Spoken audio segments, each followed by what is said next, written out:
அதிகாரம் 12.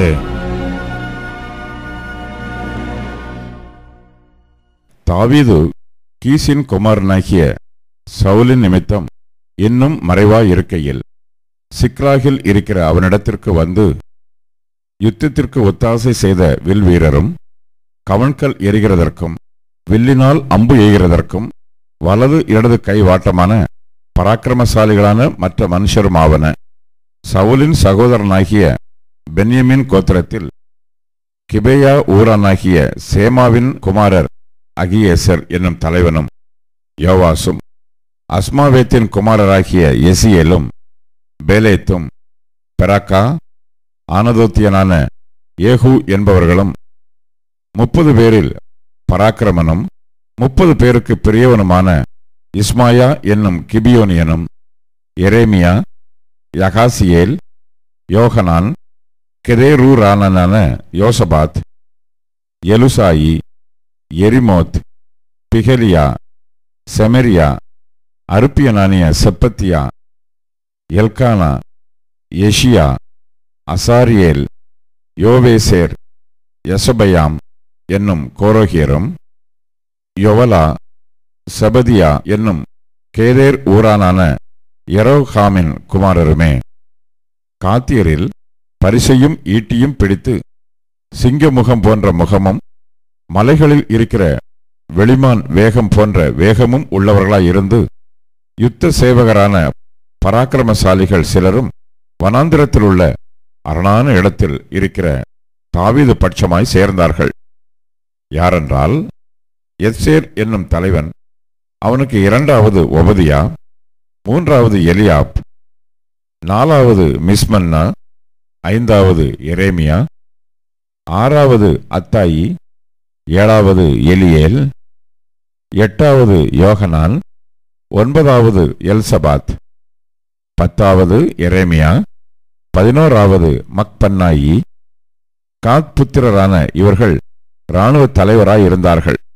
அவர்களில் சிறியவன் 100 பேருக்கும் பெரியவன் 1000 பேருக்கும் சேர்வைக்காரராய் இருந்தார்கள். யோர்தான் கரை புரண்டு போயிருக்கிற 1ஆம் மாதத்தில் அதை கடந்து கிழக்கேயும் மேற்கேயும் பள்ளத்தாக்குகளில் இருக்கிற யாவரையும் துரத்திவிட்டவர்கள் இவர்களே.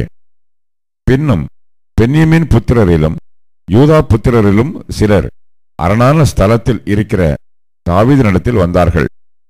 தாவீது புறப்பட்டு அவர்களுக்கு எதிர்கொண்டு போய் அவர்களுக்கு உத்தரவு கொடுத்து, நீங்கள் எனக்கு உதவி செய்ய சமாதானமாய் என்னிடத்தில் வந்தீர்களானால் என் இருதயம் உங்களோடு இசைந்திருக்கும். என் கைகளில் கொடுமை இல்லாதிருக்க என்னை என் சத்துருக்களுக்கு காட்டிக் கொடுக்க வந்தீர்களேயாகில் நம்முடைய பிதாக்களின் தேவன் அதை பார்த்து கண்டிப்பாராக என்றான். அப்பொழுது அதிபதிகளுக்கு தலைவனான அமாசாயின் மேல் ஆவி இறங்கினதினால் அவன், தாவீதே, நாங்கள் உம்முடையவர்கள், ஈசாயின் குமாரனே, உமது பட்சமாயிருப்போம். உமக்கு சமாதானம், சமாதானம். உமக்கு உதவி செய்கிறவர்களுக்கும் சமாதானம். உம்முடைய தேவன் உமக்கு துணை நிற்கிறார் என்றான். அப்பொழுது தாவீது அவர்களை சேர்த்து கொண்டு அவர்களை தண்டுக்கு தலைவராக்கினான். சவுலின் மேல் யுத்தம் பண்ண போகிற பெலிஸ்தருடனே கூட தாவீது வருகிற போது மனாசேயிலும் சிலர் அவன் பட்சமாய் சேர்ந்தார்கள். பெலிஸ்தரின் பிரபுக்கள் யோசனை பண்ணி, அவன் நம்முடைய தலைகளுக்கு மோசமாய் தன் ஆண்டவனாகிய சவுலின் பட்சமாய் போவான் என்று அவனை அனுப்பிவிட்டார்கள். அதனால் அவர்கள் இவர்களுக்கு உதவி செய்யவில்லை. அப்படியே அவன் சிக்லாகுக்கு திரும்பி போகையில் மனாசேயில் அத்னாக், யோசபாத், எதியாவேல், மிகாயேல், யோசபாத், எலிஹு, சில்தாயி என்னும் மனாசே கோத்திரத்தாரின் 1000 சேர்வைக்காரர் அவன் பட்சமாய் வந்தார்கள். அந்த தண்டுக்கு விரோதமாய் இவர்கள் தாவீதுக்கு உதவி செய்தார்கள். இவர்கள் எல்லாரும் பராக்கிரமசாலிகளும் இராணுவத்தில் சேர்வைக்காரருமாய் இருந்தார்கள். அக்காலத்திலே நாளுக்கு நாள் தாவீதுக்கு உதவி செய்யும் மனுஷர் அவனிடத்தில் வந்து சேர்ந்தபடியால் அவர்கள் தேவசேனையைப் போல மகா சேனையானார்கள். கர்த்தருடைய வாக்கின்படியே சவுலின் ராஜ்யபாரத்தை தாவீதினிடமாய் திருப்ப எப்ரோனில் இருக்கிற அவனிடத்திற்கு வந்த யுத்த சன்னத்தரான தலைவரின் இலக்கமாவன. யூதா புத்திரரில் பரிசையும் ஈட்டியும் பிடித்து யுத்த சன்னத்தரானவர்கள் 6800 பேர். சிமியோன் புத்திரரில் பராக்கிரமசாலிகளாகிய யுத்த வீரர் 7100 பேர். லேவி புத்திரரில் 4600 பேர். ஆரோன் சந்ததியாரின் அதிபதியாகிய யோயதாவும் அவனோடு இருந்த 3700 பேரும். பராக்கிரமசாலியான சாதோக் என்னும் வாலிபனும் அவன் தகப்பன் வம்சத்தாரான 22 தலைவருமே. பென்யமின் புத்திரரான சவுலின் சகோதரரில் 3000 பேர். அதுவரைக்கும் அவர்களில் மிச்சமானவர்கள் சவுலின் குடும்பத்தை காப்பாற்ற பார்த்தார்கள். எப்பிராயிம் புத்திரரில் தங்கள் பிதாக்களின் வம்சத்தில் பெயர் பெற்ற மனுஷரான பராக்கிரமசாலிகள் 20800 பேர். மனாசேயின் பாதி கோத்திரத்தில் தாவீதை ராஜாவாக்குகிறதற்கு வரும்படி பேர் பேராக குறிக்கப்பட்டவர்கள் 18000 பேர்.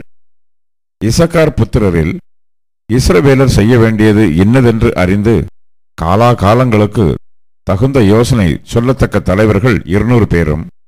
இவர்கள் வாக்குக்கு செவி கொடுத்த இவர்களுடைய எல்லா சகோதரருமே. செபுலோன் புத்திரரில் சகலவித யுத்த ஆயுதங்களாலும் யுத்தம் செய்கிறதற்கும் தங்கள் அணியை காத்து நிற்கிறதற்கும் பழகி வஞ்சனை செய்யாமல் யுத்தத்திற்கு போகத்தக்கவர்கள் 50000 பேர். நப்தலி புத்திரரில் 1000 தலைவர்கள் பரிசையும் ஈட்டியும் பிடித்த அவர்களோட கூட இருந்தவர்கள் 37000 பேர். தான் புத்திரரில் யுத்தத்திற்கு தேறினவர்கள் 28600 பேர். ஆசேர் புத்திரரில் யுத்தத்திற்கு தேறினவர்களாய் சேவகம் பண்ண போகத்தக்கவர்கள் 40000 பேர். யோர்தானுக்கு அக்கறையான ரூபனியரிலும் காத்தியரிலும் மனாசேயின் பாதி கோத்திரத்தாரிலும் யுத்தம் பண்ண சகலவித ஆயுதங்களையும் தரித்தவர்கள் 120000 பேர். தாவீதை இஸ்ரவேலின் மேல் ராஜாவாக்குகிறதற்கு இந்த யுத்த மனுஷர் எல்லாரும் அணி அணியாய் வைக்கப்பட்டவர்களாக உத்தம இருதயத்தோட எப்ரோனுக்கு வந்தார்கள். இஸ்ரவேலில் மற்ற யாவரும் தாவீதை ராஜாவாக்குகிறதற்கு ஒருமனப்பட்டிருந்தார்கள். அவர்கள் அங்கே தாவீதோட கூட 3 நாள் இருந்து போஜனபானம் பண்ணினார்கள். அவர்கள் சகோதரர் அவர்களுக்காக சகலத்தையும் ஆயத்தம் பண்ணி இருந்தார்கள். இசக்கார், செபுலோன், நப்தலியின் எல்லை மட்டும் அவர்களுக்கு சமீபமாய் இருந்தவர்களும் கழுதைகள் மேலும் ஒட்டகங்கள் மேலும் கோவேறு கழுதைகள் மேலும் மாடுகள் மேலும் தின்பண்டங்களாகிய மா, அத்திப்பழ அடைகள், வற்றலான திராட்சப்பழங்கள், திராட்சை ரசம், எண்ணெய், ஆடு மாடுகள் ஆகிய இவைகளை வேண்டிய மட்டும் ஏற்றிக்கொண்டு வந்தார்கள். இஸ்ரவேலிலே மகிழ்ச்சி உண்டாயிற்று.